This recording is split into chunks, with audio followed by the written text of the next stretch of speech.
Hey, Teresa. Have you finally found a place to live yet? Or are you still mooching off mom and dad?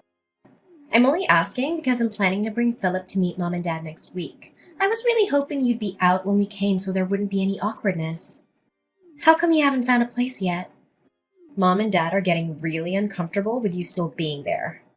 Ugh, I know. I'm gonna leave as soon as I can, but it's not that easy. And I'm still having trouble wrapping my head around everything that's happened. What do you mean? Wrapping your head around what? To start with, how about that you, my own baby sister, stole my fiance from me? Or how about all the horrible things you accused me of doing to make me out to be the villain and justify what you did? I'm just still in shock over everything. Oh, please, get over it already. You're getting treated like a villain because you are the villain here. Only someone who knows that they've done something wrong complains about being called out on it. That makes no sense at all, Abriel. What are you even talking about? I make perfect sense. I didn't force Philip to fall in love with me. It just happened. What was I supposed to do? You're so mean to him and nagging all the time about responsibility and other boring things. It's no wonder he didn't really want to marry you. Of course it's all your fault. You may have everyone else fooled, but of all people, you can't fool me. You threw yourself down the stairs and then told everyone that I pushed you, even though I was nowhere near you at the time. All I did was tell the truth. I sprained my ankle really bad in that fall. It's pretty heartless of you not to care at all. Of course I care, but it was your own carelessness that made you fall. And then you took advantage of the fact that there was no one around to see to blame it on me. I don't understand how mom and dad can believe such an obvious lie. And somehow you were able to use it to paint me as this horrible person and steal Philip from me too. I did not. Philip was already mine by then. He loves me, so of course he was on my side. Is there anything else you need me to explain to you? It seems like you don't have anyone left to be on your side. It would be best if you just disappeared now, okay? No, believe me, I understand that. Not one person is willing to see you for who you really are. You know what? I'm done with this. I've been dragging my feet on moving because I was hoping someone would wake up and realize what's going on. But I guess that's not going to happen. I'll be out of the house today. I can't handle being around any of you anymore. Finally! You've made it perfectly clear. There is not one person that I can rely on in my own family. No one can see the truth even when it's right in front of them. Ugh, excuse me? That's awfully rude of you. You pushed me down the stairs.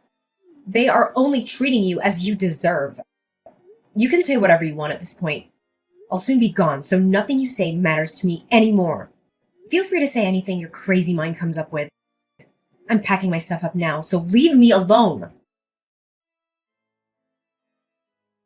Hey, are you finally gone yet? I made an appointment with an apartment manager to view an apartment. Okay, good. You should be out really soon then. It won't take you long to pack, right? It's not like you have anything of value to pack. I have already packed up everything I need to take with me. Thanks to someone sneaking into my room and stealing a bunch of my stuff. What? I did not. I didn't steal anything. I only took what you said I could have. It's your fault for buying clothes and stuff that don't look good on you. I'm way prettier than you, so it makes sense that I take it all off your hands. I said someone stole from me. I never accused you of anything. Oh, thank you for the confirmation, though. I doubt it'll change anything, but at least I have proof of your theft. Oh my god! Ugh! You are so annoying! Just get out already! I'm leaving now. Good. I'm so glad I don't have to deal with you anymore. Finally, nothing is in my way. Oh, one more thing, Abriel. Philip has blocked my number, so I need you to deliver a message for me. What? If he doesn't return the $3,000 that he borrowed from me by the end of the month, I'll take him to court over it. What?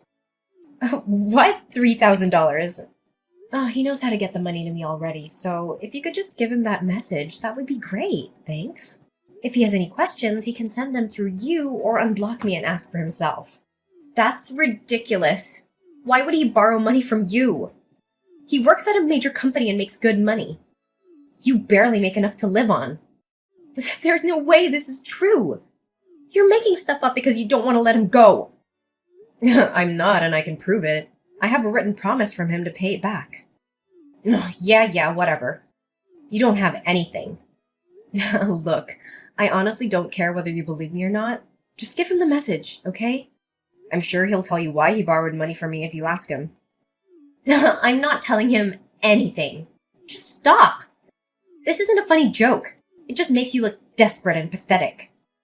Whatever. It's up to you. I'm leaving now. I really hope I never have to return to this place again. Goodbye, Abriel. Theresa, guess what? I have some amazing news. Philip asked me to marry him. It's okay to reply. You don't have to ignore me. It was so romantic. He proposed while we were walking together on the beach. The sun was going down and, it was just so perfect. It was the sweetest thing ever. Oh, congratulations. Oh, we've already started talking about the wedding.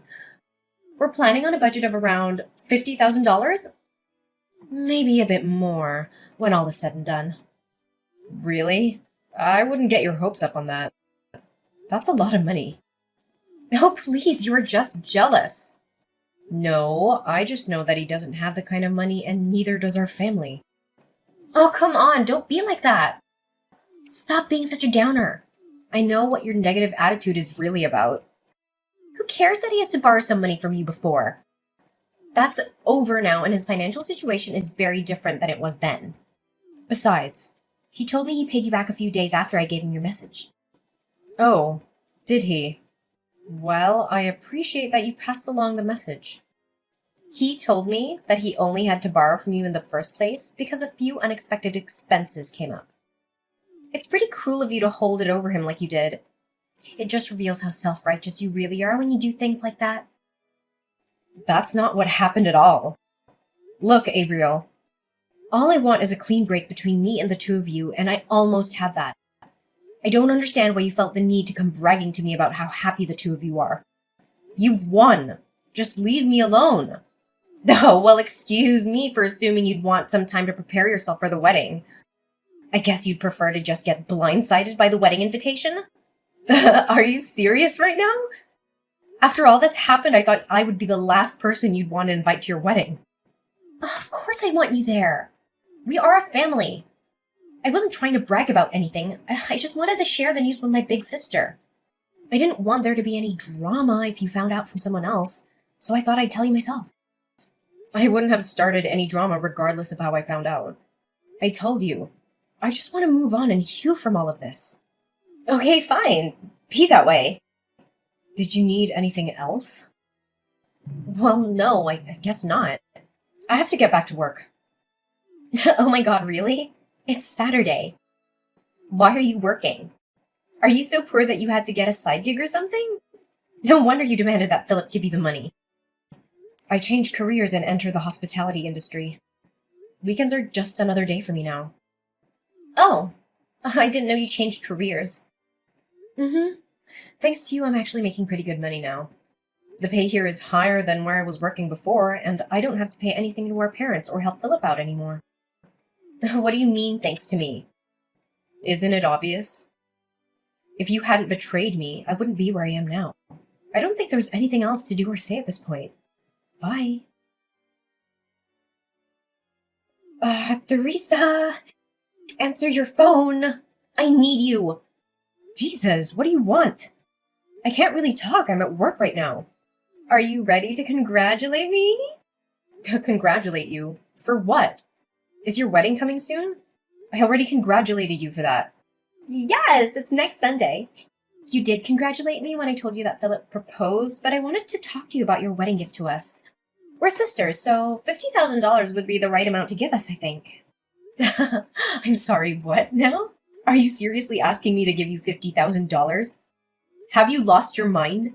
Well, you're my big sister. You should want to help me in any way you can. You can't put a price tag on how much sisters mean to each other. Wow, I don't even know where to begin with all of that. But I think I know what's going on here. You finally realized the financial situation that you're in, didn't you? You can't pay the costs for the big, expensive wedding you want, so you expect someone else to hand over the cash. No, it's not that. You're broke. Just admit it. That's not true. I have a little money. No, you refuse to work anything other than a part-time job, so you don't make very much. And what you do make, you like to spend on useless stuff and going out rather than even trying to save. On top of that, Mom and Dad are probably still giving you spending money whenever you ask, even though they really aren't in a position to do that.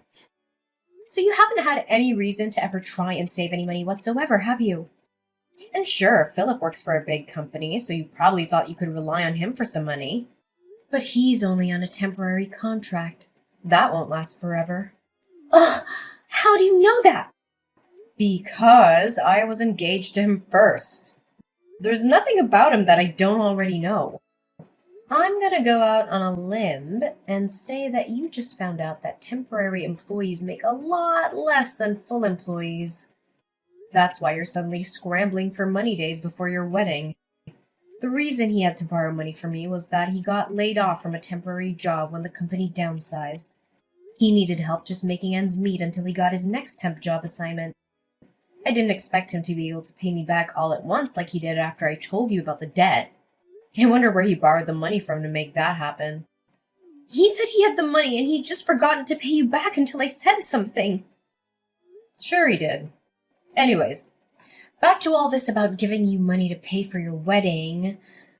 You went into this assuming that he was going to pay for everything. But he was under the impression that our parents would pay for it since they make a point of appearing to have money even though they don't really. That's about how it went, isn't it? Well, yeah, but it's not my fault. I didn't know that Philip was only a temp. I thought he had a really good salary as a full-time employee, so I never doubted that he would be able to take care of it.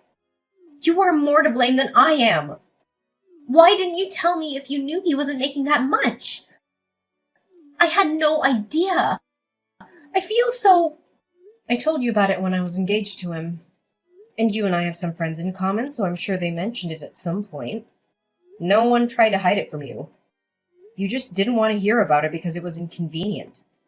I know I mentioned it to Mom and Dad, and I'm pretty sure you were there too. I told you guys about how he decided not to get married until he was offered a full-time position. But I guess you weren't listening because you were already making plans to stab me in the back. Ugh! You still should have told me! It doesn't matter that he chose me over you. How could you just let me think he had a high-paying job when that's not the case? That's basically the same as robbing me. I didn't know I was with someone so poor that he couldn't even afford a proper wedding. You're a grown woman. Do you really need your big sister to treat you like a child and tell you every little thing? Neither me nor Philip ever made his job status a secret. If you really didn't know, it's because you weren't paying attention. You're really going to try and blame me. Why are you being so mean? If the two of you didn't have a conversation about this before now, that's a problem for the two of you. Not me, not Mom and Dad, no one. Just you. And you're the one that stole him from me in the first place. Anything having to do with Philip became your problem when you did that. At that point, his problems were no longer any of my responsibility. That doesn't change anything. And on top of that, you accused me of pushing you down the stairs and made me out to be a criminal. I was forced to move out because of you. There's no point in trying to point the finger at me. This is 100% your own fault. No, it isn't. You are to blame too. In case it wasn't clear enough, I will not be giving you any money. Not for your wedding or any other reason. No, Teresa, please. I'm your sister. You should want to help me out. Even if I wanted to, I don't have that kind of money to throw around. Please, I'll do anything. If we can't pay for it by Sunday, the wedding will have to be canceled. We've already invited so many people. And it would be so embarrassing to have to cancel at the last minute. Besides, I don't even have enough money for the cancellation fee if it came to that. We have nothing. Please help me just this once. You never have to hear from me again if you don't want to. If you help me, I'll be a better sister. I promise I'll be there for you always. Oh, please, Teresa! After our last conversation, Abriel continued to call and message me, even enlisting our parents and Philip to do the same. Abriel argued that I shouldn't hold a grudge against her and should help her with the wedding expenses. Philip even suggested that we get back together, but in the same conversation, he had the audacity to ask me for money. My parents asked me to come back home, but they also asked for money, so I don't believe their intentions were sincere. Since switching to working in the hospitality industry, I've been making more money. However, it still wasn't enough to give Abriel what she demanded, even if I wanted to. I ended up changing my phone number because they refused to stop harassing me for money. A friend of mine who's still friends with Philip told me that he was cut off from his family when they found out what happened. They didn't like the idea of him trying to squeeze money out of someone through marriage. In the end, I'm glad that I didn't end up marrying him and being forced to rely on him for the rest of my life. I heard that they were only able to pay for half of the cancellation fee for the wedding. My parents ended up having to sell their house for almost nothing because they couldn't keep up with it anymore. My parents and sister moved into an apartment together, but they fight almost every day. The neighbors are constantly complaining about them, so there's a chance they'll be forced to move again. Good riddance.